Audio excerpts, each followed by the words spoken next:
It's a beautiful afternoon turning into evening in Pittsburgh, Pennsylvania. We're here at Wunberg Field at the Hog Pen. We've got the Pittsburgh Riverhogs taking on the Charleston Predators in tonight's Monday Night Spectacular.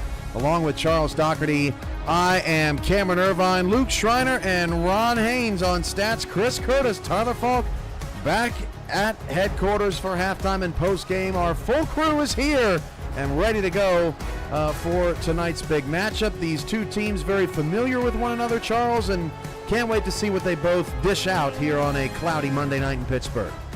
Yeah, Cam, this is a big night for Pittsburgh. They have their first home game of the season, hopefully get their first home win, but they're going up against a loaded team in Charleston. I mean, we may need the folks in the broadcast booth to double check this, but I think Charleston has 750 contract players. And Pittsburgh doesn't have that many, so fatigue might be an issue late in the second half. 750, you say? That is quite impressive. You may need to get that checked. Pittsburgh kicks it off. We are underway. And from the 9-yard line, Charleston will begin with the football past the 30 to the 35-yard line. And that's where Charleston will start with a pretty good field position. That return by Doug Britton, who had a great debut in week one. Tyler, I've adjusted my audio levels. Let us know if that's better. And, we get a chance to look at John Lakeman now. Yeah, I mean, Charleston's looking to score their first offensive touchdown tonight. And just real quick, some more fact-finding on my side. Riverhogs can swim. Answer Mike St. Green's question. They can or they can't? They can. They can swim. Well, fascinating. They only do the butterfly. I don't even want to know how you know that. You've been watching too much Olympics. 1st and 10 at the 35. Lakeman drops to throw. Lakeman all kinds of time. That pass is incomplete. Looking for Brad Taylor Wright. Broken up by Cain Vasquez, who was a part of Haynes' vision in the early going 2nd and 10. I think the key for the Riverhog defense tonight is it's every defense, but especially for the number of contract players they have. They need to get a lot of 3 and outs on this offense. They need to get off the field as quickly as they can. John Lakeman drops to throw. He'll fire it. That is caught at midfield. Doug Spelling, coming over from Mexico City in his 7th SFL season, first in Charleston, makes the first completion of the night. Yeah, leading receiver last week for Charleston, 8 receptions, 108 yards, but the defense of Pittsburgh tried a pinch stunt against this offensive line for Charleston. They held their own and gave enough time for the quarterback to get that nice pass off. 1st and 10. Lakeman fires down the field. Incomplete. Cain Vasquez there once again, and this Pittsburgh Riverhogs defense decked out in all black tonight makes another big play down the field. Yeah, and the defense of the Riverhogs is pumped tonight. And you can see it in the way they're hitting. Anyone that goes after the ball on Charleston's side so far is getting bruised. 2nd down and 10, 2 backs and 2 receivers. Lakeman fires. That is caught. Brad Taylor Wright sneaks out of the backfield to make it a more manageable 3rd down for the Preds. One of the things I like about this Predators offense is they get all of their halfbacks and fullbacks involved, either by passing or running. So get them all engaged, get them some rest. Handoff. Nick Hoagland bounces off a tackle and gets to the Pittsburgh 35-yard line. Impressive run from Nick Hoagland. Yeah, I mean, they've shown a mix on this drive so far, Cam. A little bit of pass, a little bit of run. I think the edge right now is going on the run game.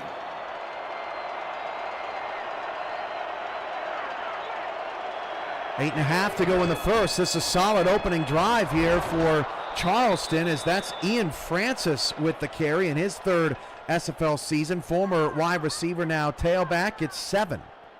Not the biggest halfback in the league, but man, he is quick on his feet. He gets to that gap, like an all-pro, and able to get some yards. Iman Kopech is in the game for Charleston. He'll hand it off to Hoagland, and that is a 1st down to the 26-yard line. So far, they're showing that they can run that all night. Run against this Pittsburgh line. A Pittsburgh line hasn't shown any ability to put pressure on or break up the run block scheme. On the Pittsburgh 25-yard line, Lakeman in this very talented offense. Hard at work, handoff, Francis, past the 20, and Francis first down to the 14-yard line. Charleston's in the red zone. Francis got the ball. There was a great hold at the line there, and he wasn't touched until he crossed the first down marker. The Predators have Kopech and Lakeman at quarterback, Francis and Hoagland at running back, Sutherland and Brad Taylor Wright at fullback. The receivers, Doug Spelling, Nick Twice, Zorro Lunar, Doug Britton. Tight ends, Leon Sandcastle, Xavier Solomon. Brett James is out there. That pass is hauled in. A 6-yard pickup, and I believe that was delivered to Solomon with his first catch of the night in his 4th SFL season. And that was a sneaky good pass there by the quarterback. Threw it right into a group of defenders and was able to get a completion.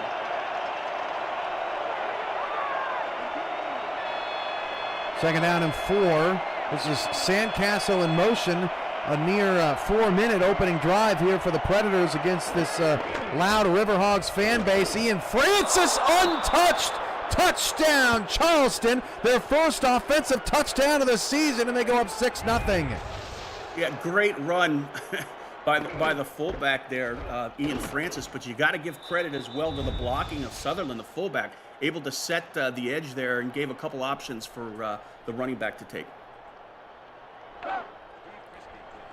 Extra point coming for Brad Bretchett. Hit 4 field goals last week, the only player on offense to score. As this extra point from Bretchett is up and good, and Charleston's off to a great start. 10 plays, 64-yard, 3-minute, 18-second drive. Francis says hello to the folks, and now we'll see what Pittsburgh's offense can do, trailing early here at home. Corey Menner, Gino McFly, coaching against their former team tonight, the head coach and owner, respectively, of the Pittsburgh Riverhogs.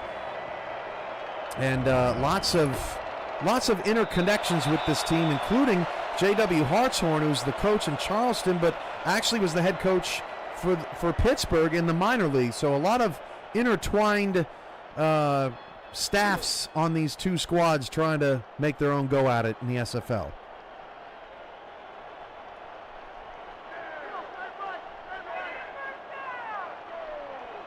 This is Eric Price in his 7th SFL season under center. He'll hand it off to Mike Churchill, another former wide receiver turned halfback, but he can't get around the edge. Leo Morris, the former Portland Fleet corner, with the hit, no gain. Yeah, when you're in that two-back, that split set, and you're the running back and you have to go on the power side, you really got to have some speed to get around that tackle, because they're going to be a gaggle of defenders waiting for you. Price, quick drop back, and Price is going to be sacked. A loss of 5, taken down in the backfield by Khalil Thomas in his 9th SFL season, making the play and forcing a 3rd and long. It looked like they overloaded the side there and had Thomas go around the tackle trying to block the defensive end and just had free shot at the quarterback. And if it wasn't Thomas, it would have been Dan Dash, Deterion Darchington, Dan Dash, Anthony Ellison, and John Nevels, along with Forrest Dalton on this talented line. The Hall of Famer Jack Brown, Ben Bowman, Khalil Thomas at linebacker for Charleston. This is Eric Price's pass that is way off target, and that is not what Pittsburgh was looking for on their opening drive. Ben Harrison was the intended receiver for Pittsburgh. They'll go 3 and out with a punt. Yeah, that's unfortunate. It looked like the defense for Charleston really disrupted the flow of the Pittsburgh offense.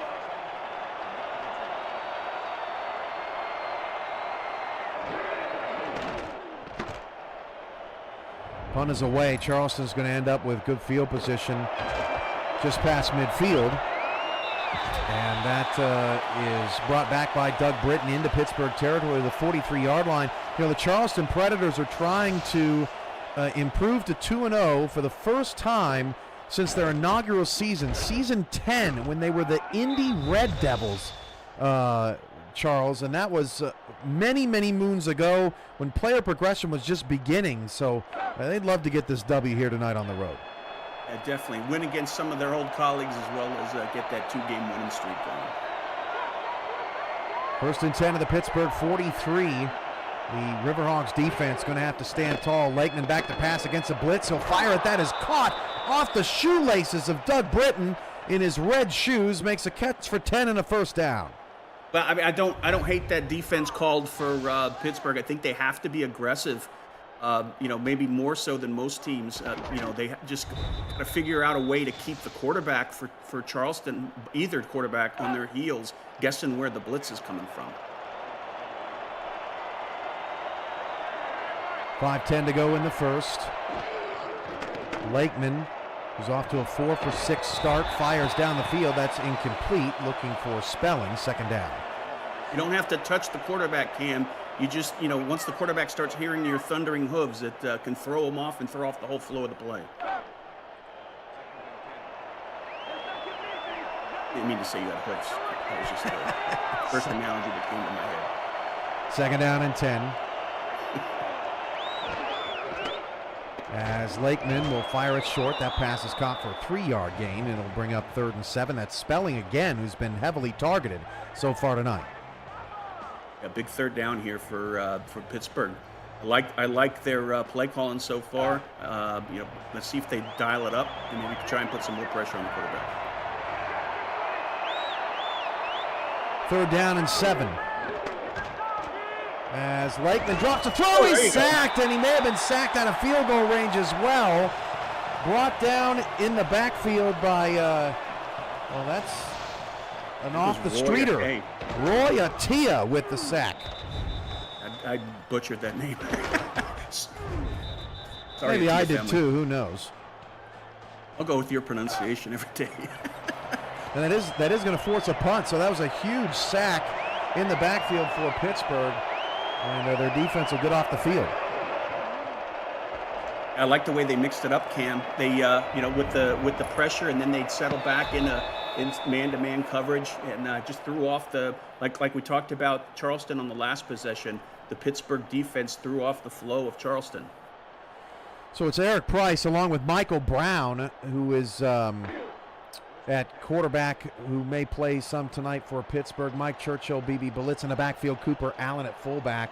Wide receivers are Devin Lloyd, Ben Harrison, Connor Weston. Tight end Keith Wheeler.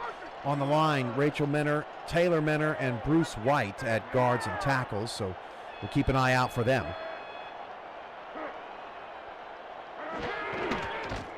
Eric Price drops to throw. Price hit as he threw, goes back across his body. That's incomplete. Looking for Weston. It'll be 2nd and 10. Yeah, I mean, Weston did a short route there on that rollout to the opposite side. They've got some Blazers, Cam, in on the wide receiver core. I'd like to see them maybe pressure a little bit more deep and maybe have some deep, short dump options. 2nd down and 10 for Pittsburgh. Down 7-0 here early. 4:07 left in the first. Price drops to throw. Will fire it outside. Wide open is Churchill, picking up 8 to set up a 3rd down and 2. Nobody covered him out of the backfield. Yeah, smart play. I mean, you got to get your halfbacks involved in the little of the passing game just to keep that defense honest.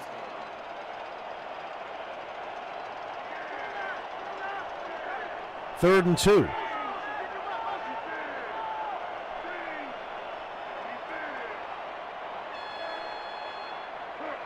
.35 to go, trying to get their first move of the sticks of the game, and B.B. Belitz can't do it.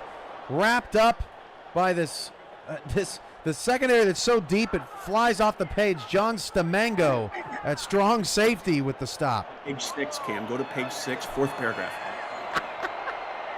This may be the hardest team in SFL history to get through all their players in the first quarter.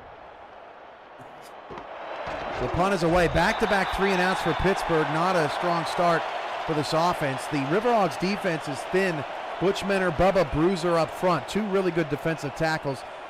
Outside linebackers, Gino McFly, Dimitri Monzuma. In the secondary, which is where most of their talent is, Cody Griffin, Adam Nold, Tom Krieg at corner, Corey Minner and Kane Vasquez at safeties. I do like, Charles, how they've balanced talent in the trenches with talent at outside linebacker to try try and salvage multiple levels there as John Lakeman will fire it over to Doug Spelling. He's got a lot of room. Doug Spelling being chased by Menor, finally ushered out of bounds around the Pittsburgh 40.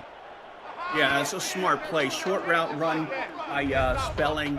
Quarterback knew who to throw to, just dunked it off, and from there was just Spelling doing his magic after the catch. 3 catches for 37 yards on 4 targets already. They like to spread the ball around, Cam, get all their offensive players involved. So far, Spelling, Britton, Solomon, and Brad Taylor Wright with catches. This is a deep throw from Lakeman.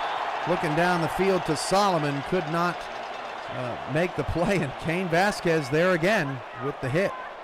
Yeah, and the pressure up front, Cam, by Menor and Bruiser up the middle. They just overloaded the center. Center had no shot at stopping them and forced the quarterback to make a quick decision.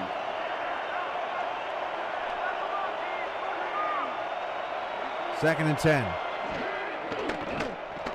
Lakeman fires, nearly intercepted. That one almost nabbed by Cody Griffin. Third down.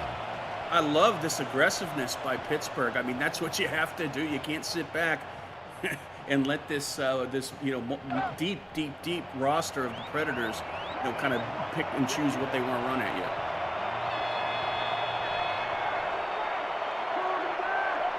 Third and long here. 3 receivers to the bottom of the screen, still outside of field goal range.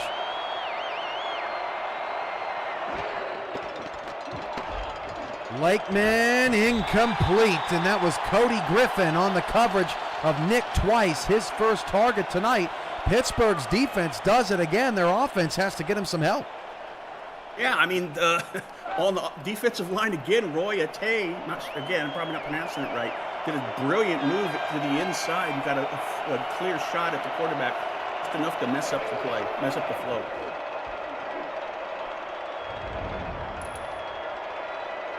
This will trickle into the end zone, the very expertly painted red zone here in Pittsburgh. And it'll be a first down and 10 for Eric Price, who will try and get the offense moving again. Yeah, the defense has been doing all they can, getting the ball into the hands of Pittsburgh offense, and now they need to capitalize.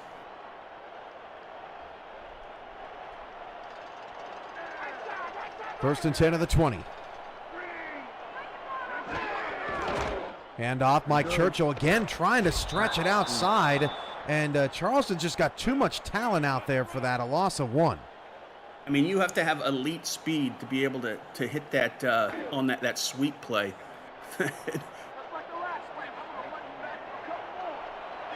Well, Churchill maybe not the best for that situation. Eric Price looking for someone to get open, can't find anybody, and then Jack Brown lays the hit.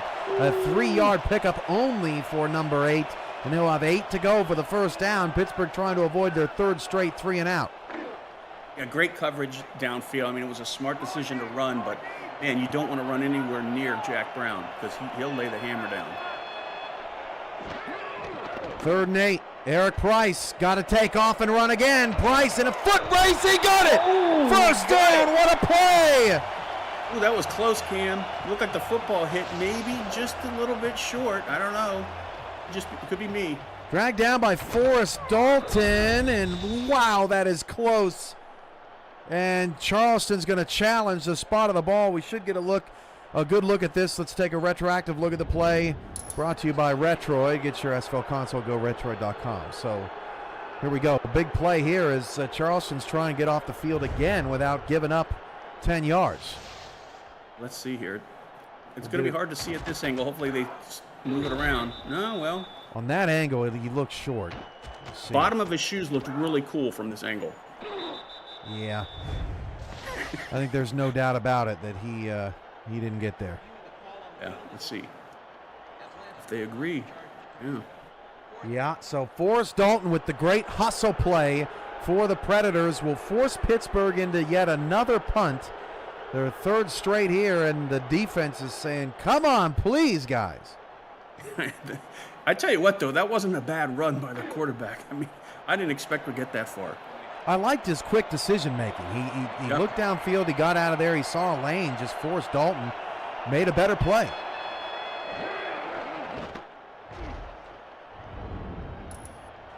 This time a little bit better punt there from Pittsburgh. This is Doug Brittano on the return up to the Charleston 46. Their average starting field position is going to be elite if this continues. And we get back to action on the Charleston offense. If this keeps continuing, Cam, their field position is going to get better and better. Lakeman is 6 of 12 for 61 yards to start. But Ian Francis, the story, 27 yards on just 3 carries and a touchdown. Lakeman drops to throw. He'll dump it off. This is Nick Hoagland. Look at all the space. Nick Hoagland with a huge pickup as Corey Menner eventually brought him down. Yeah, the Riverhawks sent a parcel of defenders against the quarterback, but he was able to just do that dump-off pass to Hoagland. It was wide open. I like that. Parcel of defense. You know, there was this... Don't ask me why. This is going to be very random, Charles. I'm sure you're going to have something to say about it. Can't wait. Parcel reminds me of an old church fall festival game I used to run called Parcel Post. I love spinning the wheel. I think it's the last time I ever thought about the word parcel. That pass is incomplete off the hands of Brad Taylor Wright. You have to be on your A game when a parcel of Riverhogs are coming at you. And they mean two different things. This isn't a meerkat situation where I want to make the wrong noise. I think there's two different. It would really make my week if you did a Riverhog noise. Parcel can mean many things, right? The English language is crazy. Second down. John Lakeman, clean pocket, steps back, deep throw, caught. Doug Spelling down to the 20. Spelling's the top weapon tonight, and he's playing like it first down. Yeah, hats off to the offensive line for the Predators. I mean, they gave the quarterback plenty of time to go through the options there, and just found Doug Spelling there right on the in the middle route.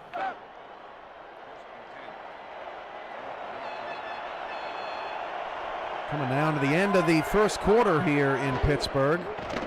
As John Lakeman will fire it. That pass hauled in inside the 10 down to the 5-yard line. This time it's Zorro Lunar, the 5th different Predator with a catch here, the 6th rather, in the first quarter. Lunar's sneaky. He is a sneaky good route runner for as a wide receiver. You got to keep your eyes on him. He lines up in the slot. He lines up on the edge. He's going to find a way to get open. 9 of 17, Charles. He passed 17 times in the first quarter of play. Charleston takes a 7-0 lead into the break. Luke Schreiner, Ron Haynes in the stats truck. Chris Curtis, Tyler Falk back at studios. Charles Doherty, Cameron Irvine here with you on this Monday Night Spectacular. And here on a cloudy night in Pittsburgh, it's been all Predators so far. Pittsburgh's defense trying to bend and not break, but it has been a struggle as Solomon goes in motion. Handoff, and Francis thought he was going to be able to squeeze through, but could not find the space. Monzuma with the tackle. Yeah, what's been impressive by the Predators is they've spread the ball around. I mean, they have, six receivers have been targeted in this drive, today.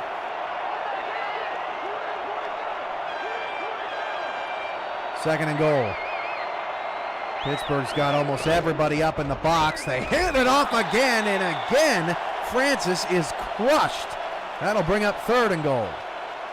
I love the fact that the play calling by Pittsburgh defense, they don't let the offense come to them. They try and dictate the terms with blitzes and man-to-man and overloads on the left, right, and middle. Third and goal. Lakeman drops to throw, all kinds of time, just dumps it off, and he stepped out of bounds. Brad Taylor Wright dove for the end zone. They said he stepped out, and actually, look, Charles, right at about the half-yard line. Did you see that scuff mark in the white paint? That was amazing. That's where he stepped out of bounds. You're talking about how finally painted the field is, he went ahead and ruined it on that one. Well, at least we knew the call was correct. Yeah. Kick from Brad Bretchett is good, but that's a big missed opportunity as Brad Taylor Wright scuffs the white paint at right about the quarter-yard line just before the pylon and the dive. Charleston takes a 10-0 lead, and Pittsburgh hangs around a little better. Yeah, the defense is holding in there. Again, the offense of Pittsburgh needs to show us something, Cam. Still no first downs for the Riverhogs offense as that return gets up to the 31-yard line.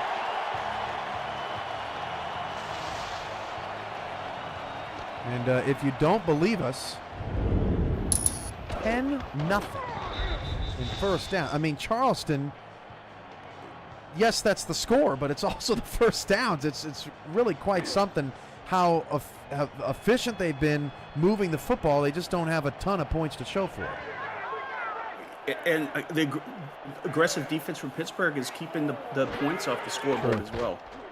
Eric Price fired. Weston lost it. It's picked up by Mike Churchill. Churchill past the 40, 30, Churchill 20, down to the 19-yard line for a first down.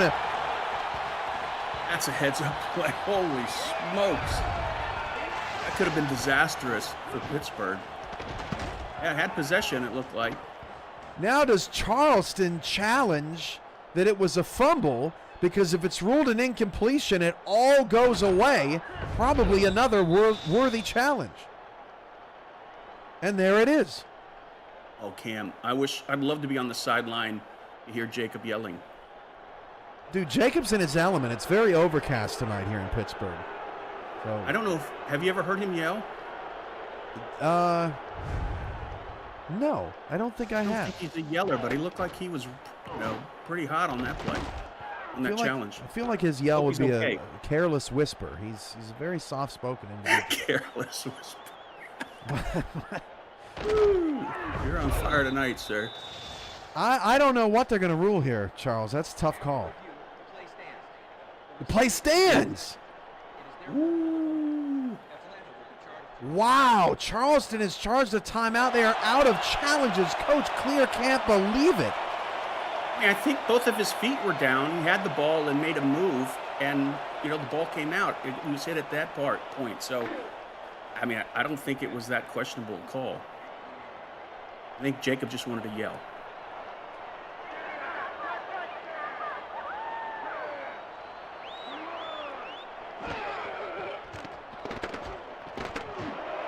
This pass into the end zone is incomplete for Price. Apologies, he's taking care of some things on the back end. Devin Lloyd was the intended receiver, second down.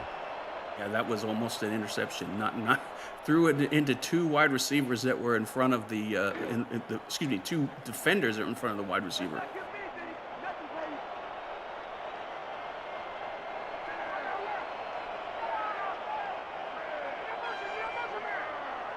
Second down now. And Harrison goes in motion. The receivers on the Pittsburgh team, 3 targets, no catches so far.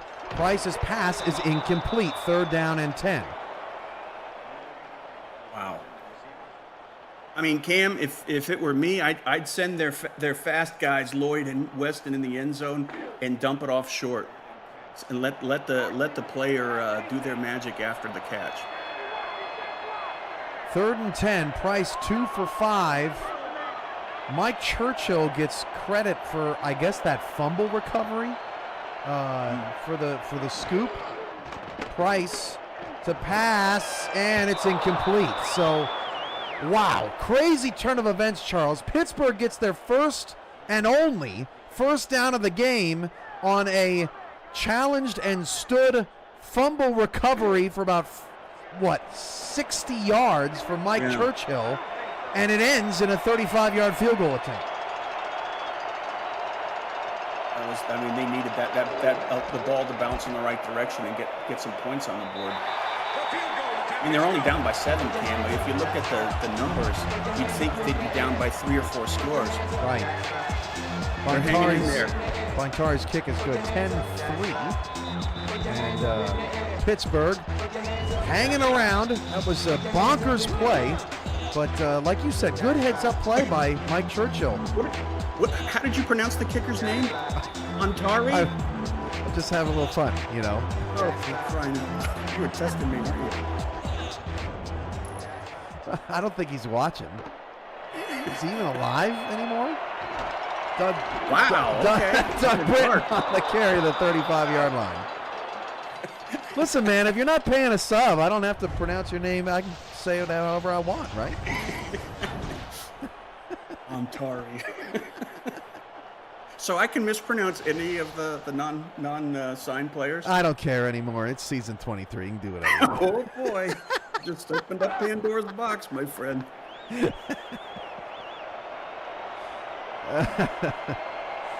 8 minutes left to go in the first half.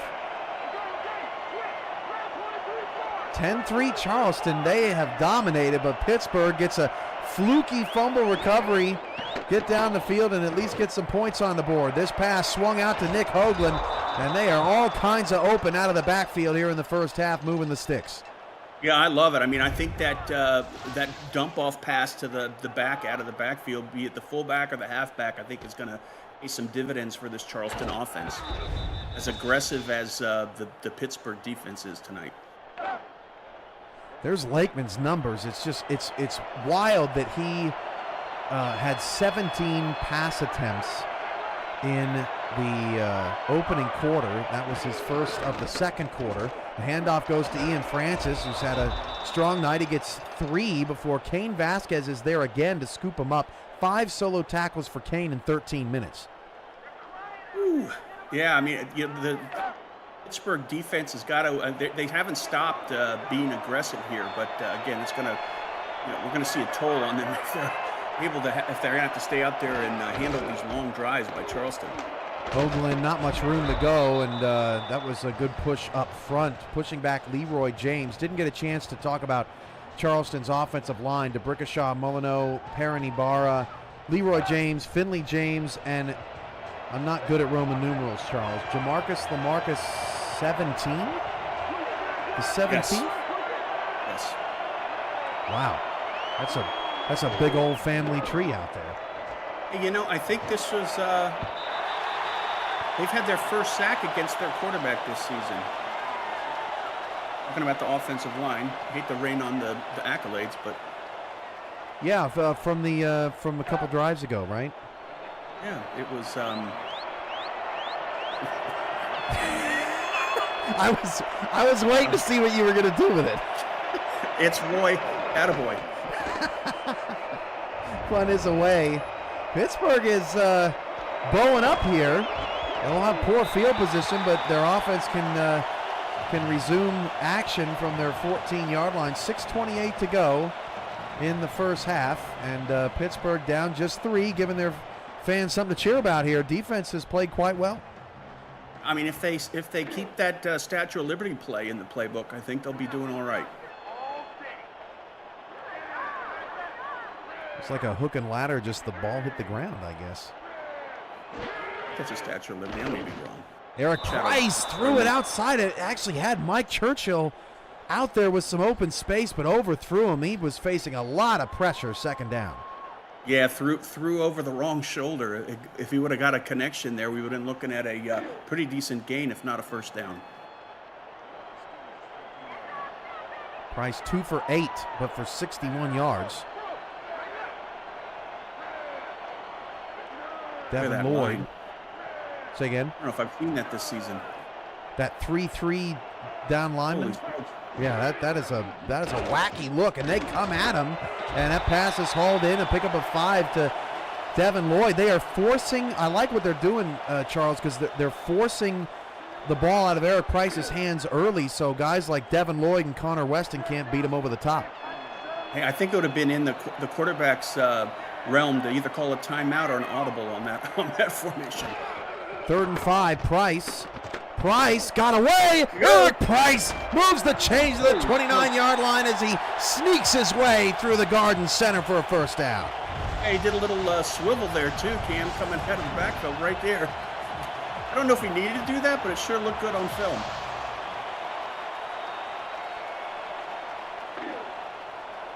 Did that say Price with 21 rushing yards? Yeah. That, wow, that is crazy. Eric Price keeping it together with his legs, but has not been able to find his wide receivers open down the field at all tonight. John Stamengo in coverage along with Sam Blotner. Just like we talked about on the Charleston side, they're gonna have to look at some of those passes out of the backfield, I think, to be successful on offense. Yeah, the only difference between Charleston and Pittsburgh's passing game is Charleston's looked for it, and Pittsburgh hasn't necessarily found it quite yet. Another heavy blitz here, and a quick dump off to Devin Lloyd, picking up 3 yards, 3rd and 7. Charleston bringing the house. Yeah, I mean, line up in empty and just have your quarterback run up the middle. It's been a fast first half. Already 5 minutes left to go in the second quarter, 10-3. Eric Price gets rid of it, has an open Connor Weston for the first down to the 48-yard line.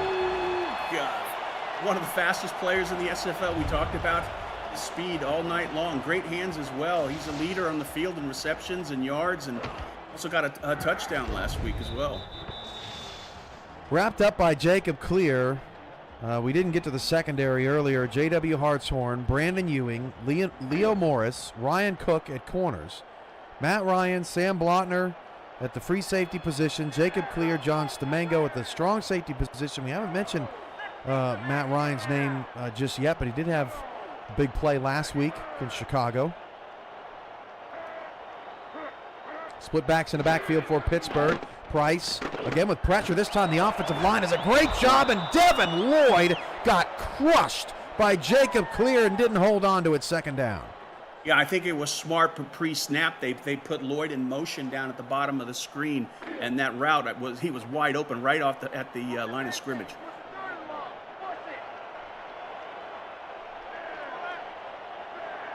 Second and 10 off the incomplete pass. Price has thrown 13 times tonight in the first half, threw over 40 times last week in a difficult loss to Canton. Oh, look at that. Everybody coming, and that pass deflected by John Neville's 3rd and 10. It looked, Charles, like they brought 8 and just sent 3 deep. He sent the whole pod in on that one. John Neville's is a big boy too, 6'5". Not crazy heavy, but I think that low weight makes him fast. 95. 3rd down and 10. This game will boost your blood pressure if you're Eric Price. He's just trying to get rid of this thing. Offensive line's got to protect. Price now against a 3-man rush and throws back across the field. What a throw to Connor Weston. First down inside the 35.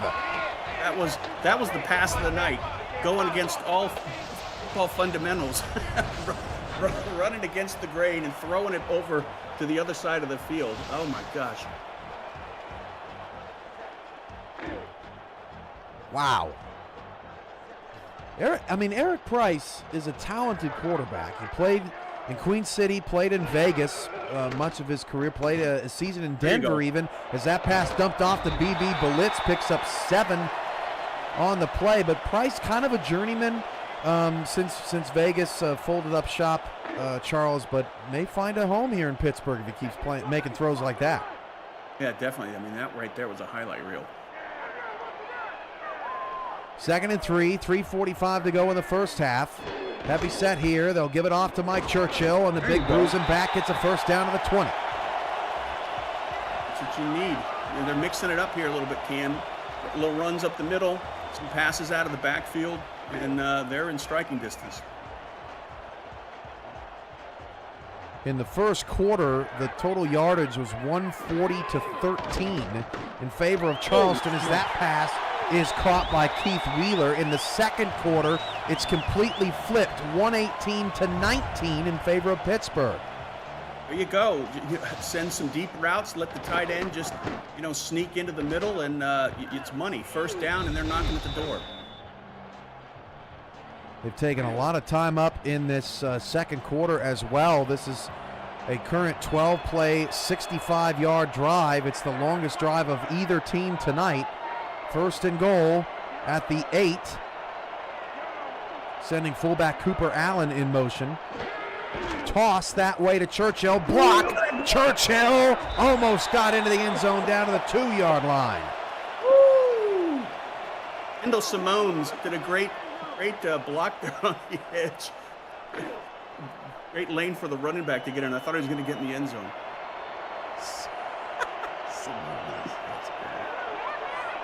Nice pulling guard there for Pitt. Handoff, Belitz, and Belitz couldn't get in.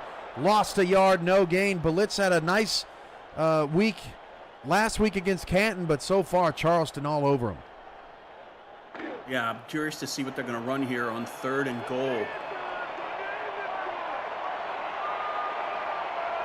2 receivers top of the screen. Looks like some man coverage, and we'll have to think about it a little bit more. 2-minute warning. Charleston 10, Pittsburgh 3. We got a good one in the week 3 Monday Night Spectacular. Also looks like they were going to try and do some bump on the line, too. We'll see if they come out with the same thing or something different. Well, actually, Pittsburgh changed it up. 8 in the box for Charleston. Just a single high safety. Keith Wheeler, who has 1 catch, goes in motion. Price going to throw. Price dump off. Wheeler not going to get there. Doubled up by Jack Brown and Leo Morris. It'll set up 4th and goal. I think it was the right idea, but just the execution, not enough speed there, and the defense just closed. Great tackling by number 29, Leo Morris. 19-yard field goal here for Vinatari.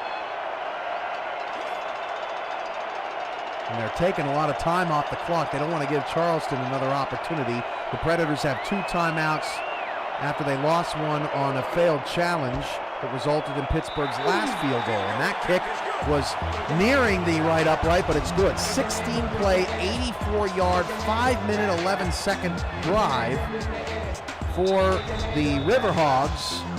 And we're neck and neck, 10-6. Yeah, I mean, Pittsburgh is playing really well tonight. I mean, a lot better than I expected. I thought Charleston was going to put up a lot of points, and Pittsburgh has been digging their heels in. And early in the game on defense and late here, they've also been able to put some points up, which is very impressive. Doug Britton going to get pretty good field position for Charleston at the 39-yard line. Coming up on your Monday Night Spectacular halftime, Chris Curtis and Tyler Falk have their first half recap from the Steel City. Curtis and Tyler give their picks for best divisions in the SFL. That and more on the Monday Night Spectacular halftime show. What's your toughest division in the league this year, Charles? Oh, I'm going to say ours. Vancouver's division. Out west? Yep. Arizona, Denver looking pretty good so far. Yep. Luke Schreiner in our stat truck, 2-1. Lakeman checks it down. Nice tackle. Not much there for Zorro Lunar, and Charleston not going to call a timeout just yet. Nice open field tackle there by outside linebacker McFly. That's his first tackle tonight. Surprisingly, McFly, 4-season veteran, played his first 3 seasons in Charleston, was actually, I believe, the #1 pick back in the day for Charleston. Now the head coach of Pittsburgh, I'd say that was a pretty good #1 pick. Definitely. 2nd and 10. John Lakeman checks it down, and Doug Britton keeps the feet in and gets out of bounds after an 8-yard pickup. Beautifully done. Yeah, you gotta put a man on that guy. If the pass would have been a little bit better, we would have been looking at a huge gain. Lakeman's numbers, just 4 passes in the second quarter after 17 in the first. 3rd and 2. And off, and didn't get there. Ooh, Kane Vasquez again. Again, his 6th tackle, and that may bring us to the end of the half. Yeah, he set the tone early on with a couple big hits at the start of the game, and he's still hitting as hard as he was at the first snap.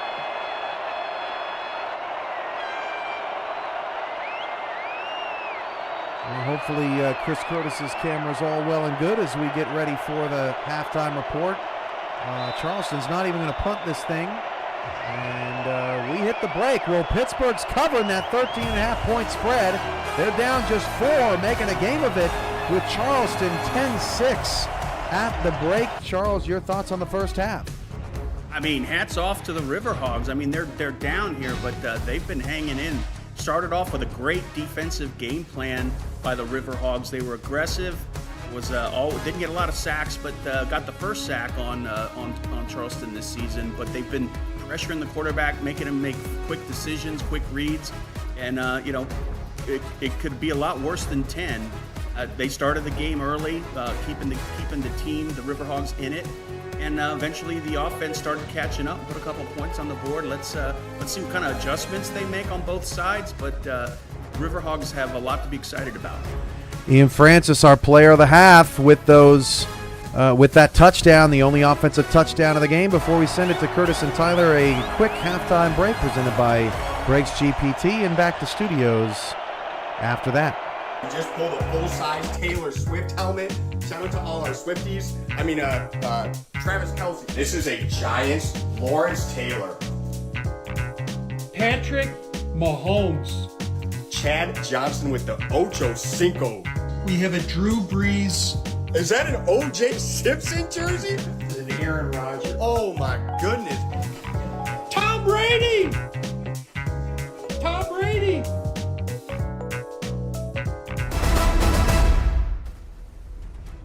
And with that, welcome into the Monday Night Spectacular halftime show. Chris Curtis alongside Tyler Falk in a game that Pittsburgh trails 10-6 to the Charleston Predators, who are coming into Steel City at 1-0. And Tyler, good game so far. A fumble really kind of changed the complexion of that first half and gave Pittsburgh an opening. They're working on taking.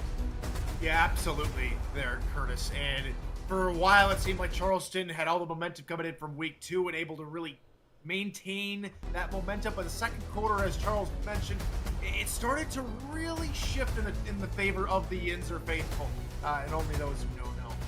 But the real crucial thing for me is being able to see Eric Price thrive here in Pittsburgh and make some plays that really kept his team in the ballgame. Of course, we mentioned a couple of big runs, the almost first down run that got overturned by the way of a crucial challenge by Jacob Clear. But the real big part is seeing Eric Price being able to make plays like we saw him do every once in a while in Vegas, make him here in Pittsburgh. And that's why we see it, we have a close game, because he's been able to make these drives, and all of a sudden the run game's starting to go. It's still not an effective run game outside of Eric Price here at just the moment, but things are starting to matriculate and fall in favor of the Bird.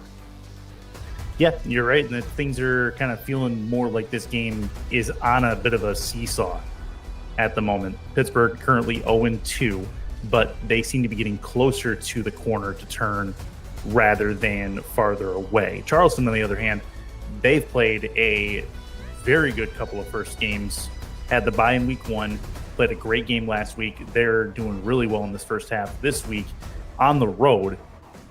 So good start for them. Going into the meat and potatoes of this halftime show.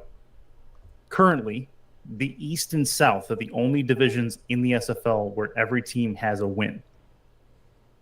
Give me your pick right now as the top division in the SFL. Right, and to go against Charles's point, right, the South is always going to be a very tough division. It's always going to be a fun division to watch. But right now, I think the most competitive division, right now, I think has to go to the East Division. Not saying because we're in it or anything, but when you look at the teams that are in there, Carolina, yes, they got dismantled in week 2, and they're looking for something to happen. Charleston, of course, is going to play tough. This Charleston-Carolina rivalry is going to be always tough, but then you put in Florida, who is defending the title, obviously. You have upstarts in Nashville who have come on the scene and have absolutely exploded into the top 10 of the power rankings and into a lot of talk already about playoffs and talk about how well this team is already coached. I mean, you're looking at, Atlanta, who, of course, is going to struggle just a little bit due to something that Pittsburgh is dealing with, lack of depth. But a very tough division, a very competitive division. It is still anyone's ballgame early for all these divisions, but I have to go East as far as probably one of the divisions to watch this season. I'm actually going to go another way. I'm going to go with the North. There is a lot of playoff pedigree in that division. You have Baltimore, you have Canton, who was there a season ago in the championship, DC with playoff experience, not just recently, but also well back in the day. And then you have an upstart Pittsburgh team that's still working on getting their footing. And then Queen City, who is currently 0-2, but they've been okay. That being said, I think competition-wise, I don't think you're going to find a more competitive group in the SFL right now than the North, in my opinion. Sound off in the chat. Would love to see your opinions as well. And a little bonus question for you, Tyler. Give me your weakest division. So I talked a little bit long last week. You tried to cut me short. Now you're giving me an extra There question. you go. Okay. There you go. I appreciate it. Weakest division? I mean, I don't really think there is a weak division. I think a division that could very well be not really uncompetitive, but could already be set in stone, could already be the West Division. Vancouver's kind of fallen off in the first couple of games. Not really know where we see them. You've got maybe Albuquerque, who's still trying to find their feet a little bit. Still a pretty good start to their season at 1-1. LA, who everyone thought was going to make a massive turnaround, including Los Angeles. It really showed when they lost to Nashville earlier this weekend where they are and where Nashville is. So unfortunately for the Lycans, unfortunately for the West Division, it might already be a two-horse race between Arizona and Denver for that division. Yeah, I'm going to go the Central Division on as far as the weakest division right now. Lexington at 2-1, Minnesota at 2-1, but that really is it as far as the teams that I think have a legitimate shot at making noise this particular season. But again, sound off. Would love to hear your guys' opinions in chat. We've got one more half of football coming up from the Steel City. Pittsburgh down 10-6 at home to the Charleston Predators right now entering the third quarter. Charleston trying to go to 2-0 and Pittsburgh trying for their first franchise win. We'll see you after the game. Charles and Cam on the other side.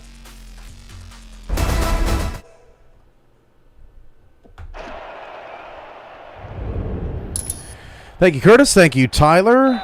As we begin the second half here from Pittsburgh, Charleston's up 10-6. Luke Schreiner and Rob Haynes in our stats truck tonight as well. Our full complement of our Monday crew here this evening. Going to look at the first half team stats as Pittsburgh basically made it even. It was a tale of two quarters. Charles, the difference is that one touchdown.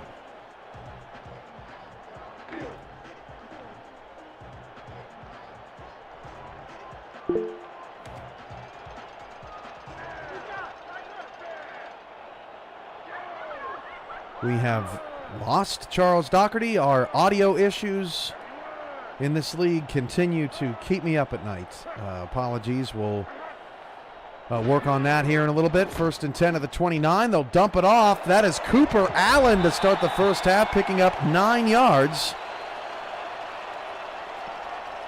All right. And there we go, Charles. Got you back. All right. I was going getting a hot dog, and, sorry I'm late.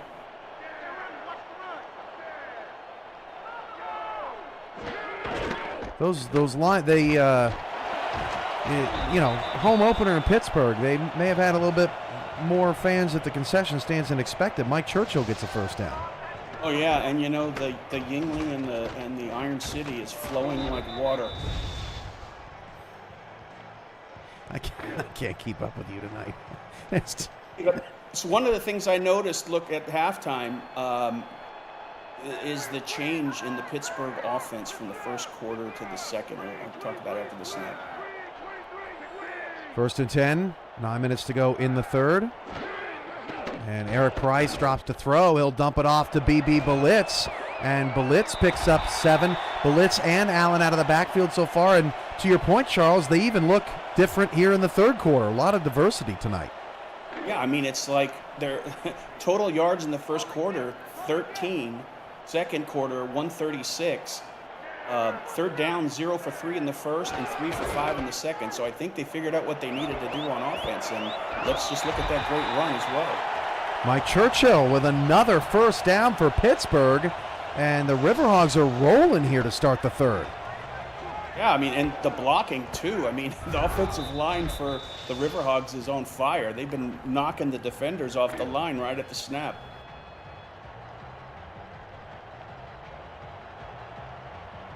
$8:15 to go in the third. And Blitz tried to get outside, but the speed from that Charleston defense once more gets a TFL. Ben Bowman on the stop, the fourth different player with a TFL tonight for Charleston. Yeah, we've seen a lot on that. We haven't seen a lot on that play. You're asking the halfback to do a lot. There you go. Churchill with the catch. He picks up 7. Corey Menner in the chat, Charles, says Iron City is terrible. Yingling is the only way to go. Yingling is the way to go. Yep. I had to represent a little of Western Pennsylvania. Yingling is Eastern Pennsylvania. Third. Menners in the parking lot. 3rd and 3. Handoff, Blitz again trying to stretch it out, and I think they probably weren't in field goal range anyway, but Sam Blotner with the TFL. I think if Pittsburgh had their chance to go back in time, I think they'd pull that that sort of stretch play out of the book here tonight. It's been killing them. Yeah, agreed. So that pretty great drive ends in a little bit of a misery, especially with that punt, although they get a really nice bounce all the way down to about the 10-yard line. So another break there for Pittsburgh to pin Charleston back deep into their own territory. You're living right when you get a bounce like that, Kim. That was like, I think the yardage in the air was half as much as the bounce. When you're looking for the most up-to-date information on news and happenings in the Burgh, go to OneBurgh, Pittsburgh's largest social media network. Tune in on OneBurgh's Facebook and YouTube page and check out the new series, The Incline Show, as Kane Vasquez nearly had the first turnover of tonight's game. That is incomplete. Second down. That could have been a game changer right there. Holy smokes. Right in the midst of Kane Vasquez. He doesn't drop those very often. Just a bit outside. Second down. Lakeman back to pass. Running out of time. Fires. Incomplete. Almost taken away by Tom Krieg, who had 2 of those last week. Quickly 3rd and 10 for Charleston. Cam, that was a little bit lofty of you on that last play. What? Just a bit outside. I thought it was right in his mitts, man. Vasquez had to turn, and he was almost down. I mean, he was basically at a knee on the ground. If you were my umpire, you'd throw me out. Lakeman, 3rd and 10. Fires. Nick Hoagland, that's not going to do anything. Couldn't get a block out there. Corey Menner with the speed, cleans it up, and now Charleston looks like Pittsburgh in the first quarter. Quick 3 and out. They'll punt it away. Well, I mean, the Riverhogs defense has just been so impressive tonight. I mean, you can say honestly with a straight face that they're a little undermanned, at least from a head count standpoint. Man, it doesn't show on the field. This return up to the 48-yard line. The crazy thing is, Charles, like you were saying, they have 9 contracted players on their defense, and Charleston has 18 contracted players on their offense, twice as many. Yet, Pittsburgh has a chance to take the lead right here. Good field position. Best field position of the night for Pittsburgh as Price drops to throw. Oh, it's fumbled, and it's scooped up, and Charleston's got the football. Forced out by Leo Morris, who's having himself a night. Oh, a killer mistake. Oh, yeah, heads-up play by Morris as well. Holy smokes, and that was definitely a fumble. Holy smokes. I mean, man, That was a good route. You can't hate the play that was called. Just the defender just, played, out of his shoes. Recovered by Khalil Thomas, and that's exhibit A of just how difficult it is to win in the SFL. You think you got a little bit of momentum, and it just gets taken right away from you. Charleston now with great field position at the 45.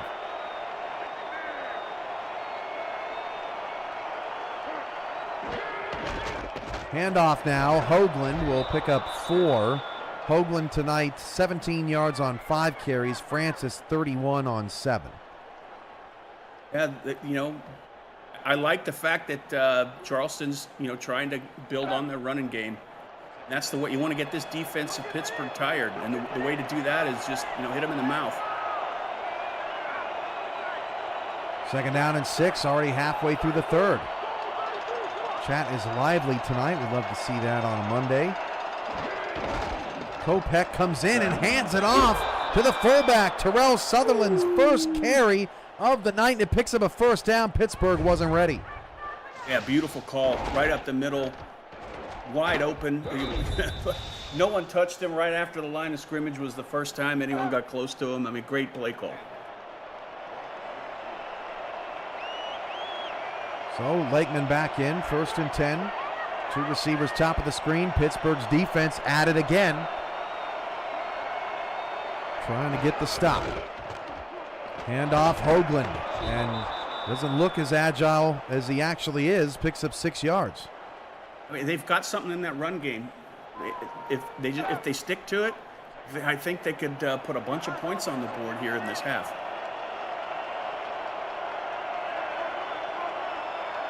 Second and 4. Kopech hands the ball off to Francis, and he'll get near a first down. A long one coming up.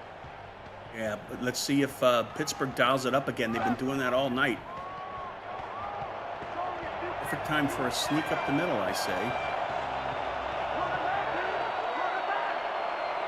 4:25 to go in the third.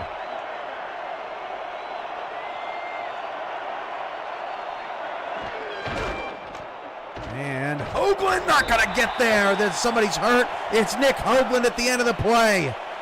Oh, man. Yeah, that's going to hurt. They still have, 3 other running backs to go to, but man, he's one of their powerhouses. And they didn't get it. I think they might go for it here.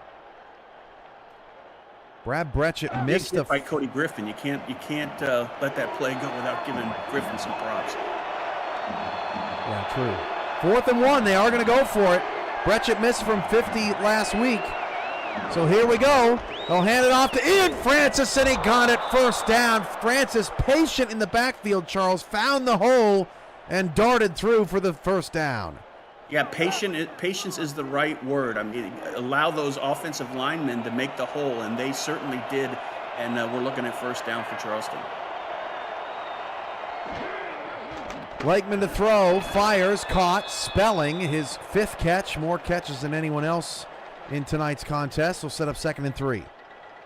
And Cam, I'd go back to that run game. I mean, Pittsburgh hasn't, they've been able to stop the passing, been able to disrupt the passing, but run has been pretty successful. Lakeman 14 of 24, 137. Handoff, Francis again will set up a 3rd and short. McFly with his 5th tackle. Woo. 3rd down and 2. Let's see if they run it up the middle again, Cam. That was them 2 times, but got across the last time. Charleston 1 of 8 on 3rd down tonight. They haven't converted a 3rd down since the first quarter. Handoff, got it. First down as Charleston gets inside the 15-yard line. Yeah, that was James Meningro that came off the bench. You're enjoying this, aren't you? Running back.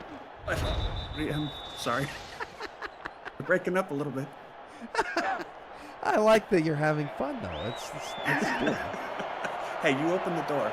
I know. I know what the first topic of the broadcaster's call is going to be. I think so. Somewhere Dags is chewing me out. Handoff, Francis gets to the 13-yard line, picks up 2. Francis doesn't have blazing speed, but, as we talked about and what we've seen all night, he's patient. and he's very, very intelligent ball runner. 2:20 to go in the third. 10-6. Ball's at the 11-yard line of Pittsburgh.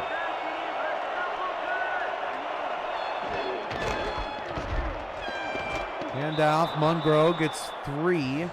Set up a 3rd and 5. I got to say, Charles, it's been very entertaining. I mean, it doesn't really feel like a 10-6 game. We've had a little bit of everything tonight.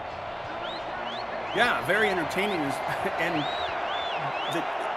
there's been a lot of big hits all night long, which is really eye-opening for me. 3rd and 5. Lakeman against a blitz. End zone incomplete, but a flag. And you can see there right at the end, Doug Spelling tackled in the end zone by Tom Krieg. That's going to put the ball at the 1-yard line. Oh, man. You know, this is dealer's choice now at the 1-yard line. I mean, where are you going to, which side are you going to run it to? I mean, if they don't run out of this, I'm going to be shocked. I mean, line up in a shotgun formation. That was one of the most blatant pass interference penalties I've ever seen. Not only does he impede his route, but then he tackles him while the ball's in the air. Not Krieg's best moment. So 1st and goal at the 1 here. Sandcastle goes in motion. And Lakeman going to throw. Lakeman fires. Oh, he almost threw a pick right to the guy who was not paying attention. Looking at the back out of the backfield. Solomon was the intended target, 2nd down.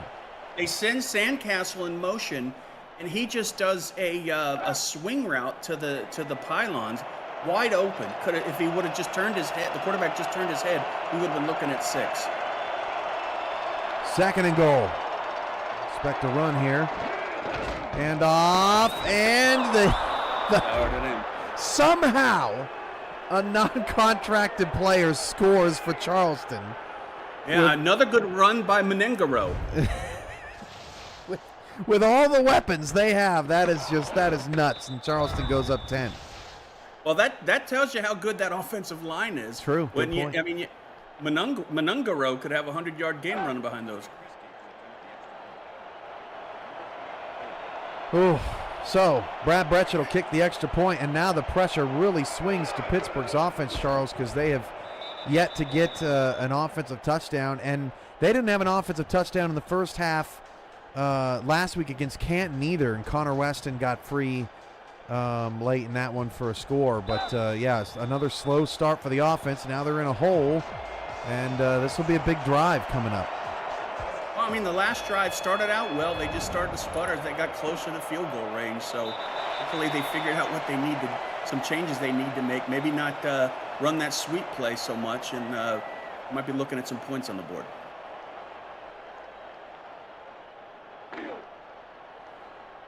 Eric Price, 11 of 21, 143 yards. Weston is the leading receiver with 37, unless you count Churchill's fumble recovery that he scooped for about 55. Handoff to Churchill, and Churchill cuts it back inside, and there's another injury. Oh, it's Mike Churchill down for Pittsburgh, and they've lost a running back now. Yeah, he got Monday Night Nitro tackled on that one. He got picked up and thrown down. That was a smart run. He looked like the play was to the outside, and he just saw that hole in the middle and able to get a good 8 yards on that run. But unfortunately, he's on the sidelines injured. So now it's up to BB Belitz and Cooper Allen and the rest of this Pittsburgh offense. Hand off to Allen. He's going to get the first down. Nice little fullback run there. Yeah, I love it. I mean, they can run it up, up the middle. They've shown the ability to do that. Now's the perfect time to maybe swing it out to one of the running backs and catch the defense, on their heels. Running backs are hurting this week, Charles. J.Z. Bacon and Logan Lee also out earlier this week, so 4 running backs banged up in week 3. Eric Price dumps it off. Devin Lloyd, got a block, but Lloyd couldn't get around it. That was unfortunate timing there as BB Belitz was out there to make a play, but Lloyd's going to lose a yard. Yeah, that was a traffic jam right there. I don't think, that was the last-ditch option on that pass tree he went to. Lloyd 3 catches, but for just 7 yards here tonight.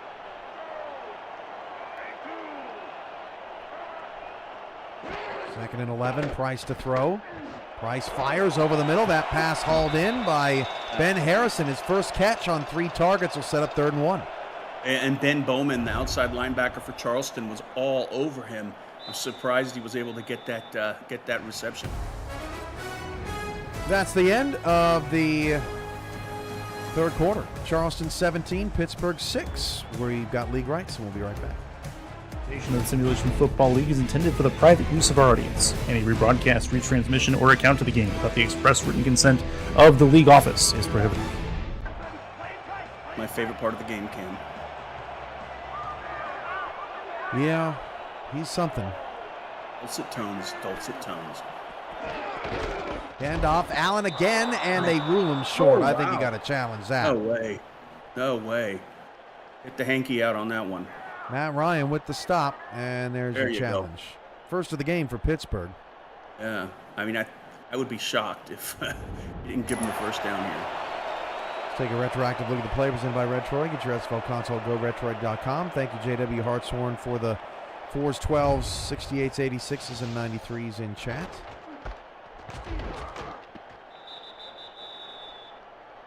Allen. I think he got it. It's closer than I first thought. Oh, it stands. Are you kidding me? They didn't even move it a little bit further? And Pittsburgh loses a timeout. They're going to have to punt. Wow. Okay. All right. I don't know about that one, Charles. I just saw a Yingling bottle fly on the field.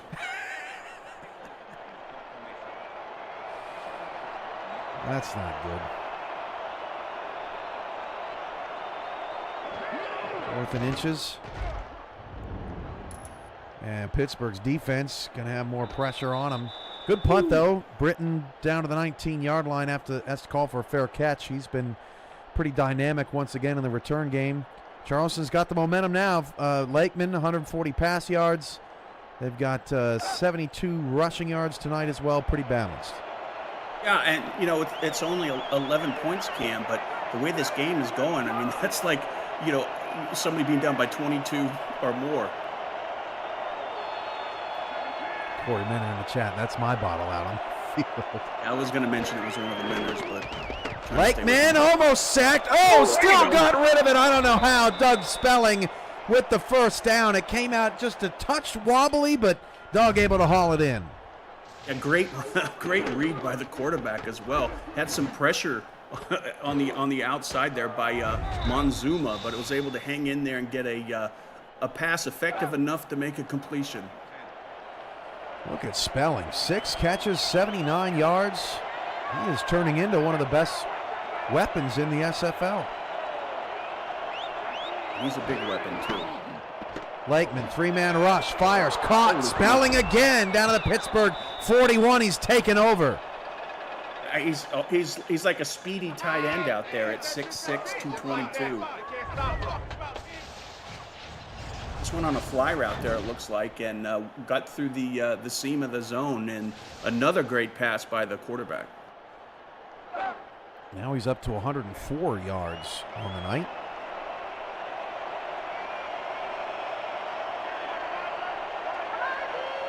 .48 to go in the 4th. Lakeman fires, caught again. This time Zorro Lunar all the way down to the 10-yard line. Sneaky good receiver right there. You know, every time he's targeted, I rarely see him drop the ball. And just that one little shimmy right there was enough to get separation on Tom Creed. Lunar's caught both his targets tonight, or all 3 of them, I should say. A 31-yard catch for Lunar, now up to 45 yards receiving. And Charleston's over 200 passing yards. Hand off. That is Ian Francis all the way down to the 1.5. Pittsburgh's got to hold the 3 here, Charles. I think that could be a statement run right there if they're able to put it in the end zone here. 2nd and goal, Francis, 41 yards on 11 carries.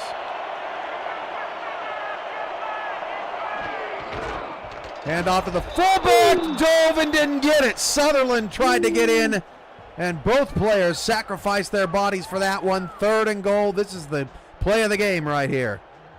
Yeah, Wiley and Ferreira were able to stop him right at the line. Good tackling.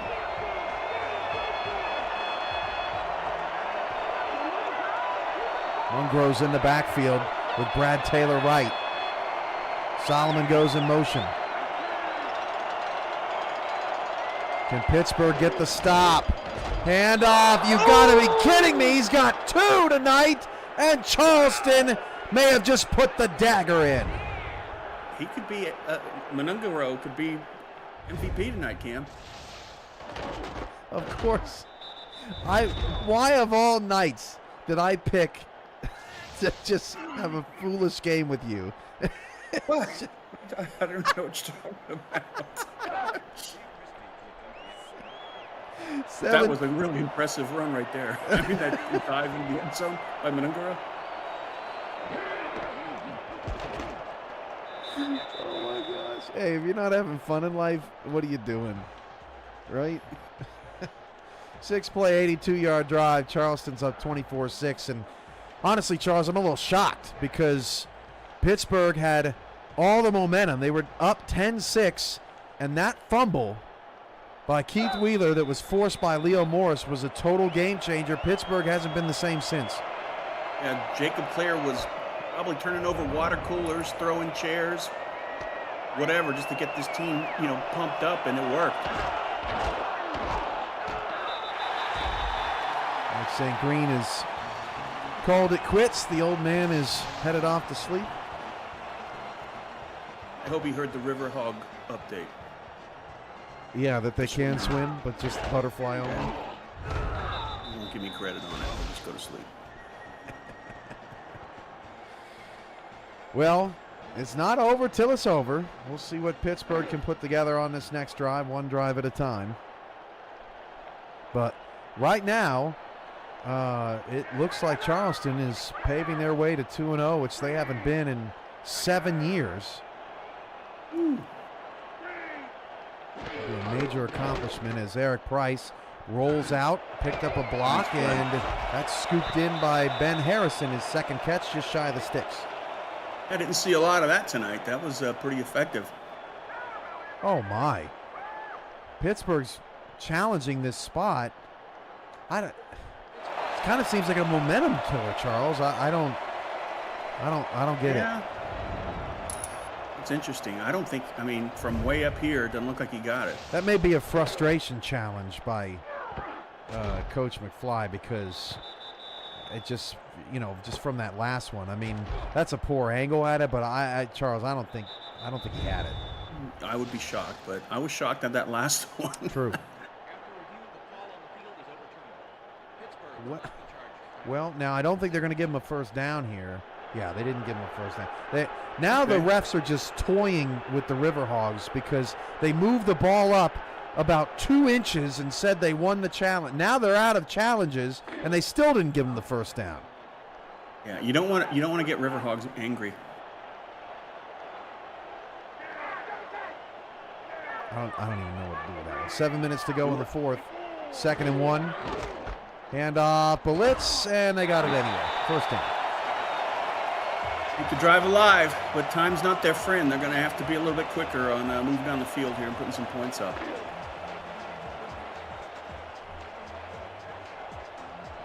.298 to 216 is your offensive tally. Remember when it was 10-0 in first downs, and Charleston has actually been out first down since then, but I mean, all that doesn't much matter. That run only goes for a gain of 2. It was 2. It hasn't been getting any positive yards previously.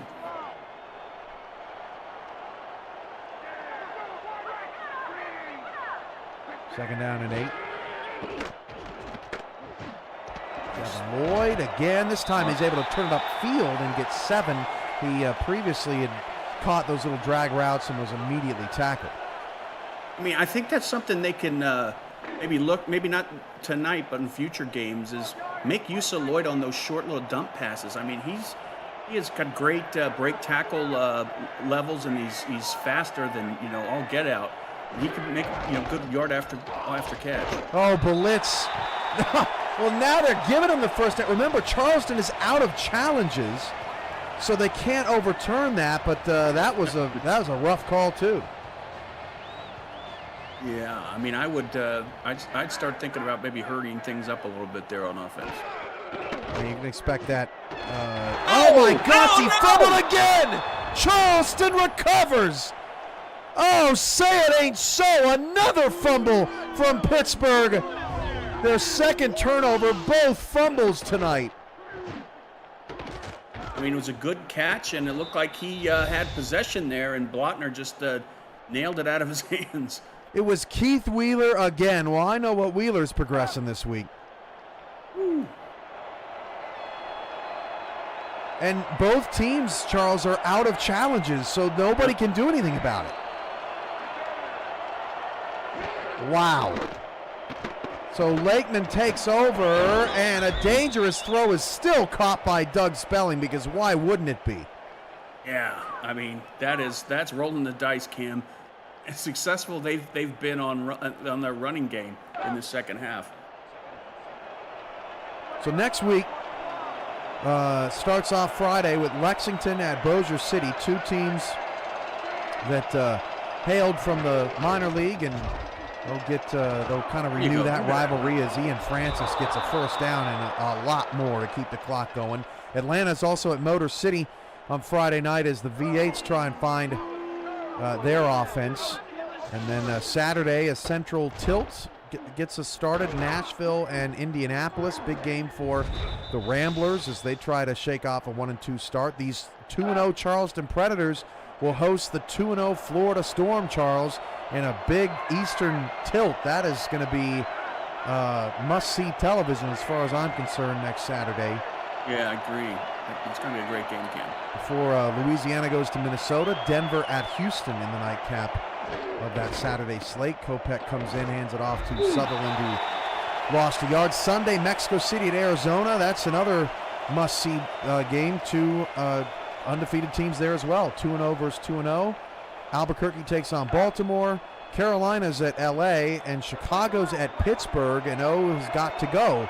A couple of teams that were down in the minors as well squaring off. And then we've got D.C. at Canton next Monday night. No love lost in that battle as the Dragons will try to slow the Canton Classics run game that has just been abusing people. Sutherland, speaking of abuse, picks up 6, set up 3rd and 5. I mean, it looks at this point that Pittsburgh's not going to be winning this game, but man, you got to take your hat off while the defense has been. I agree. Set the tone and kept them in the game for at least 2.5 quarters, I think. 2 big fumbles from Wheeler. Wheeler also had the catch at the goal line. Wasn't his fault. Great play by Charleston's defense. They stopped him at the 2 and the combo tackle. That was a loss of points and momentum there as well. They run the clock all the way down. Another handoff, going to be short of the first down, but I wouldn't be surprised if Charleston went for it here as Vasquez makes the stop. Yeah, they should, and they should just keep handing the ball off to Monungaro. I mean, he's been, every time he gets the ball, it's a positive game. They can take this all the way down. If they run and get a first down, they could take it to the 2-minute warning. And they will go for it. They converted already earlier in the ball game. This motion man better hurry. Number 1 on the play clock. They don't get set, and they have to take a penalty, Charles, which means they'll end up punting. Oh, that was terrible.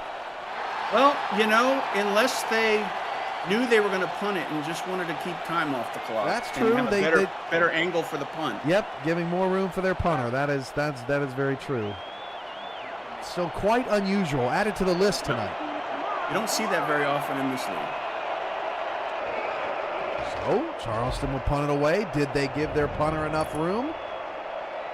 Down to the 8, and no, almost. Should have taken one more. Fast enough. I mean, you can't ask for your punter to do it better than that. So 2:10 left. Pittsburgh will try to make the score look a little nicer. It's going to be exciting. And it's going to be a big game next Sunday against Chicago with Pittsburgh, Charles. A couple of 0-3 squads in desperation mode a little bit. Oh, Price. Oh, shook off a sack. And it's incomplete, but nice job by Eric Price. You know, I've been impressed with Eric Price tonight, Charles. He's played quite a good game despite the score. I mean, he's hung in there as well under pressure, and he just kind of flicked the defender around that one and stood tall.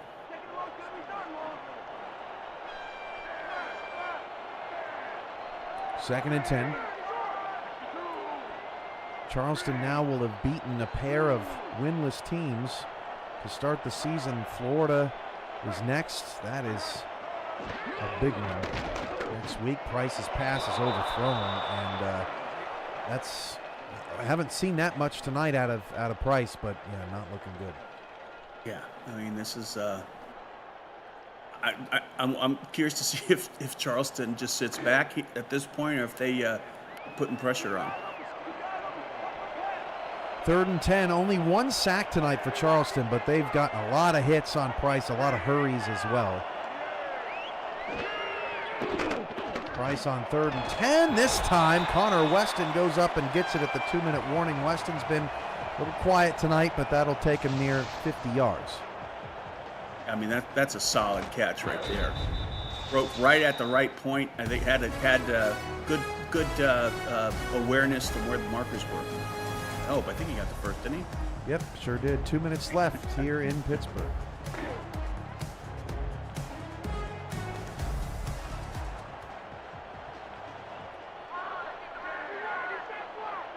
For receivers, Chris Curtis, Tyler Falk will have your post-game coverage. They'll be talking a little bit about week 4 as well, as that one is incomplete. Looking for Harrison in tight coverage down the field by Brandon Ewing.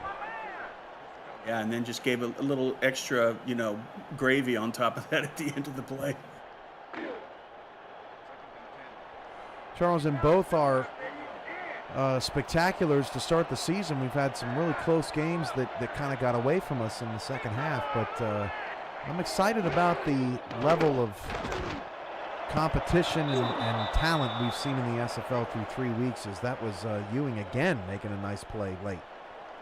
Oh, yeah, I mean, honestly, I did not expect the Pittsburgh to, I guess Pittsburgh, I gained a lot of respect for Pittsburgh tonight. We knew what Charleston was coming into this, and I honestly didn't know a heck of a lot about Pittsburgh, and I can tell that they're well coached, and they're going to get better each season. Price deep, caught by Harrison. That's a first down, and Pittsburgh will take their second timeout. Check out the Yinsylvania.com for the largest collection of Western PA-based gear. Whether you're representing Brady's Bend, Squirrel Hill, or Mount Washington, we are your area with pride. T-shirts, mugs, and more can be found at Yinsylvania.com.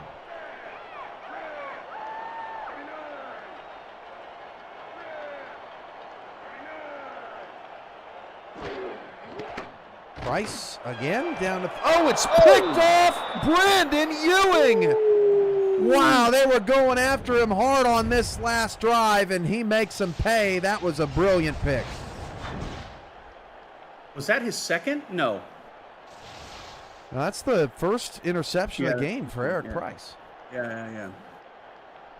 That was an athletic interception right there. I mean, not many wide receivers can make that catch. Kopech's in.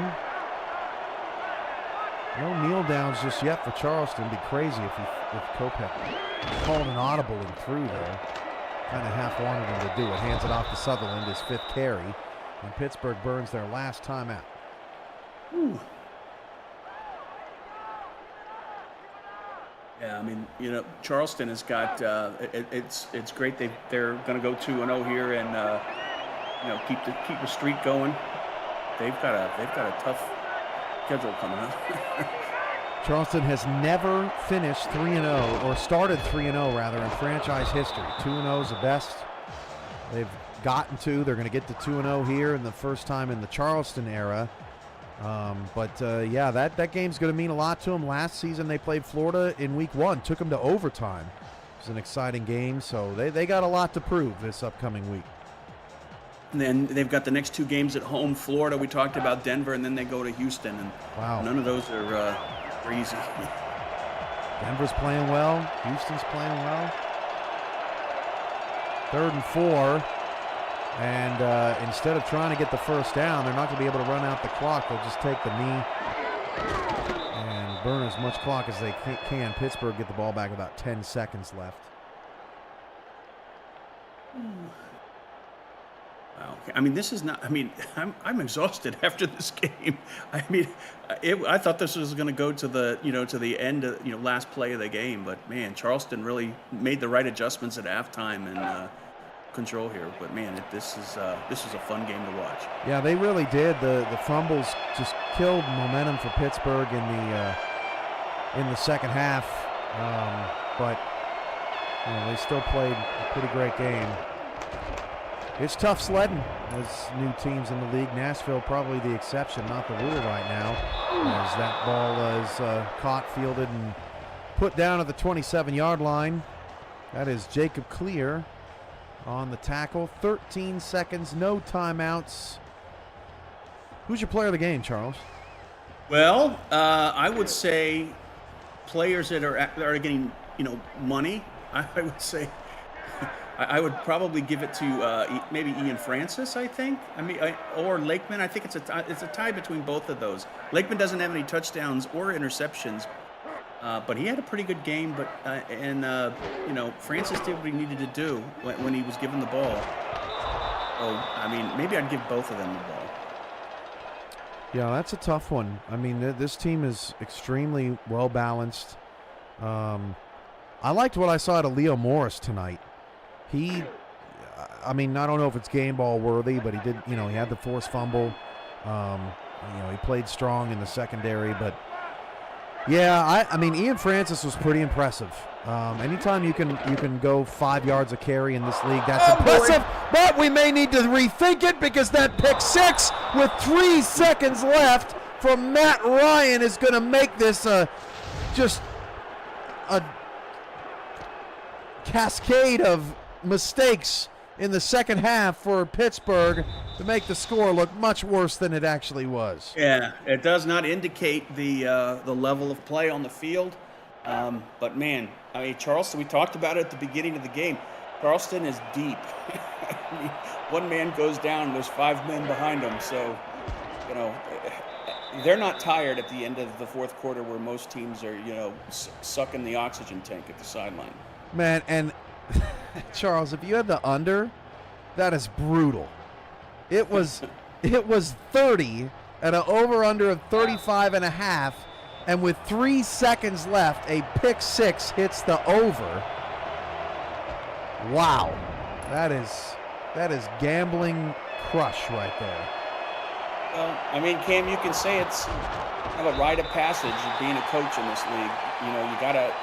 You gotta get some black and blue marks, but as I said before, Pittsburgh, opened my eyes tonight. I know they lost, and accolades to Charleston, but you can tell that they've got a good run organization, good coaching, and they'll get better each season.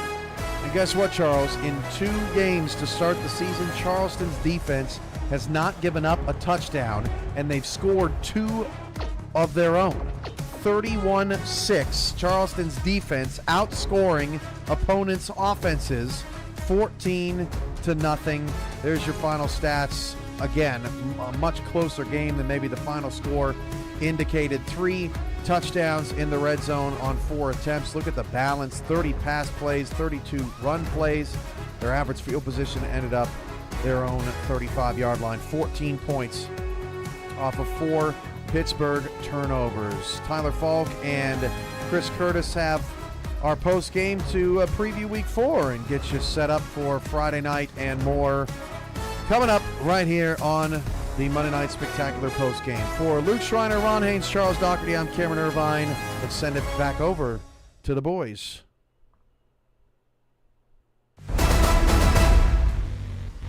And with that, Charleston outscores the Pittsburgh Riverhogs on the road 21-0 in the second half. Chris Curtis, Tyler Falk with you for the Monday Night Spectacular postgame.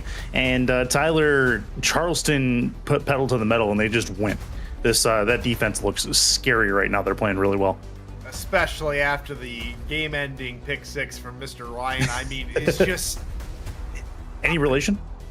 No relation. No relation to my player, as I'm the agent for Mike Ryan over in Carolina. I mean, it's the battle of the Ryans now in Carolina and Charleston. So, anywho, no, I can't really fault Eric Price. He's trying to make a game of it, trying to get back in the game and try and force some throws at the end of the time. He played a phenomenal game, I think. Just a few wayward passes there at the end, I think. Yeah, you can fault him for it. It's going to go on his record of throwing in some interception, but he's trying to keep his team in the game, even though it was already a couple scores down. I think the sucky thing is for this Pittsburgh football team is that this, with no relation to any other football team in Pittsburgh, there is no steel curtain here for the Riverhogs. The run defense has been torn apart left, right, and center. This is now the third game in as many games of their new franchise history that they've allowed 100+ rushing yards, in every single game. It's been systemic. It is now an issue, a major issue which needs to be fixed, because it's different rushing attacks that are doing it. It's not just like, oh, they're letting go up through the middle and be exploited that way. You've got teams going outside, you got teams running stunts, running counters that are just not able to be picked up. And yes, the defensive front seven just isn't built as effectively yet for Pittsburgh. So maybe gonna drop some corners in the box to try and slow this down. Maybe add some speed in there, because right now it's just not working for Pittsburgh. And Charleston had a phenomenal game plan coming in. Again, get everybody involved, whether or not they're paid or not. And Lakely, with no touchdowns, did not discredit himself either, with no interceptions, and kept the offense going. It wasn't some typically long passes, though they did have 2 for 31 and 26 yards to Luter and Spelling, but it just to me, Charleston was in control of the second half, capitalizing on Pittsburgh's mistakes and just playing Predator football, which will spell doom when they go in and play Florida next week. Well, this is not to discourage Pittsburgh by any stretch. Every franchise, when they start out, has to start somewhere, and having the run defense of Swiss cheese is kind of a rite of passage when they're first starting out. So don't take it with anything other than, hey, these are things. It's like constructive criticism, right? So that's something they can work on. They'll find ways to fix it in the future. As far as Charleston goes, it's arguable that if they go through and at home they beat Florida, it's arguable that Charleston may have turned a corner. And we've been saying that for them for a few seasons now, where they look like they may be good enough and then they disappoint. They look like they might be good enough this season and then they disappoint. This might be, through 2 games, the most well-rounded Charleston team that we've seen yet from that franchise. So I'm looking forward to seeing what they have week 3 going up against Florida. And that said, let's take a look ahead at week 4, and that's one of the games on the schedule. Charles already talked about it, as did Cam, but I want to hear from you, and you can use that one if you want, but let's talk about your most exciting the game you're most excited for off the week 4 slate.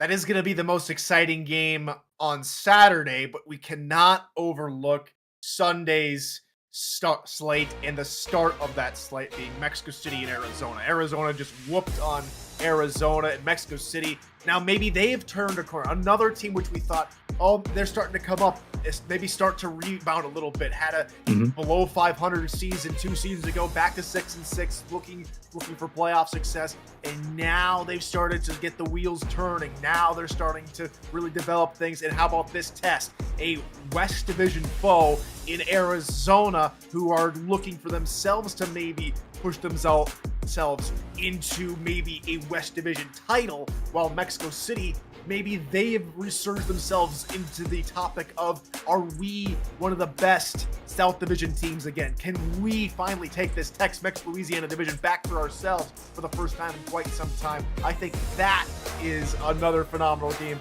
to be on the lookout for. Yeah, I would agree with that one. I've got a dual pack for you here. It's a couple of games that I've got my eye on here. One, you have two games where two former minor league teams are playing against each other. You have Chicago and Pittsburgh back in Pittsburgh. So one of those teams is going to get the zero off their back. So they're going to get one of those teams is going to get their first franchise win. On the other side, it's Lexington and Bossier City. So really, the youth movement in the SFL comes full circle, and now we get to see those teams in the pros. Obviously, you still had Albuquerque playing Baltimore that week, and so that'll be a game to watch out for, as Baltimore is going to come in really angry after losing like they did. But those two games there, I'm really looking forward to. And then the other one I've got my eye on is the one that's going to be on the Monday Night Spectacular next week. That is DC and Canton. DC and Canton, rivals in their own right, but then you have DC's offense, who is struggling to get more than one offensive touchdown per game. Canton, who came through and they beat up on Vancouver last week. They're looking almost as, maybe not quite as dominant as they did last season, but they're still looking like they can beat anybody in the SFL. Is this the week that DC turns the corner and finally finds their offense? Because it's not like DC is without weapons. So looking forward to seeing how that goes. So a lot of really, really good week 4 games coming up, and the DC and Canton game going to be with us next week on Monday night, Cam and Charles. So that being said, that is going to wrap up another edition of the Monday Night Spectacular. Charleston comes into the Steel City, into Pittsburgh, and puts a whooping on the Riverhogs, 31-6 on the road. Charleston plays Florida in 1 week's time as well. For Tyler Falk, I'm Chris Curtis saying goodbye and good night from Pittsburgh. We will see you next week for This Week in the SFL, starting at around 7:15 p.m. Eastern. Have a nice night, everybody. We'll see you.